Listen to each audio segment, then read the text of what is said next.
Та Улаанбаатар 2040 цаг эмийн захим хуудас руу нэвтрэн орсноор товч танилцуулга, санал өгөх, видео танилцуулга, дэлгэрэнгүй мэдээлэл гэсэн үндсэн зэс бүхий цонх гарч ирнэ.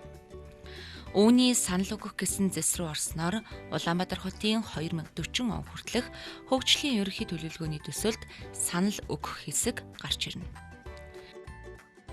Санал өгөхөөс өмнө хөгжлийн ерөнхий төлөвлөгөөний төсөлтөд танилцахын тулд товч танилцуулга үзэх гэсэн линкийг дарж, товч танилцуулга гэсэн цонх руу шилжих эсвэл гар утасныхаа камерыг нээн энэхүү QR кодыг уншуулснаар мэдээлэл авах боломжтой.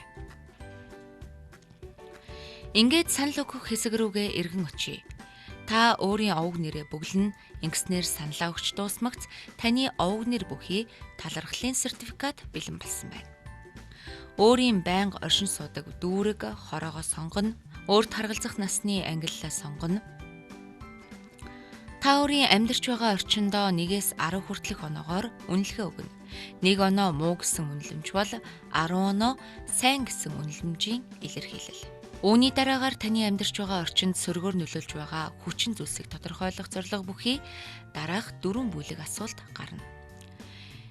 Үүнд нийгмийн тэгш хүртээмж, хот байгуулалтын асуудал, хүрээлэн буй орчны асуудал, аюулгүй байдал гэсэн 4 бүлэг асуултууд байна. Та хариулт өгөхдөө бүлэг тус бүрээс хамгийн чухалж тооцсон нэг хариултыг сонгоно. Дараа нь таны амьдарч байгаа орчныг сайжруулахад нэн тэргуунд хийвэл зохих ажлуудын жагсаалт гарна. Та энэ хэсэгт 3 хүртэлх хариултыг сонгох боломжтой. Дараагийн хэсэгт та хотынхоо хөгжилд өөрийн зүгээс оруулах хувь нэмрийг бичнэ.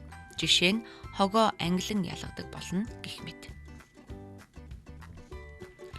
Үүний дараагаар та хөгжлийн ерөнхий төлөвлөгөөний төслийг дэмжих, төсөлд өөрчлөлт оруулах гэсэн 2 сонголт бүхий товчноос аль нэгийг нь сонгоно. Танд төсөлд өөрчлөлт оруулах санал байхгүй бол төслийг дэмжих товчийг дараа нь төсөлд саналаа илгээх товчийг дарна.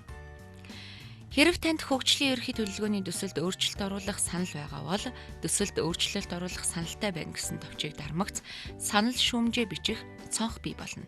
Уг цонхонд та хэдэн ч тэмдэгт бичих боломжтой. Ингээд төсөлд саналаа илгээх товчийг дарна. Та төсөлд саналаа илгээх товчийг дармагц дараагийн цонх руу шилжих бөгөөд таны овог нэр бүхий талархлын сертификат бэлэн болсон байна.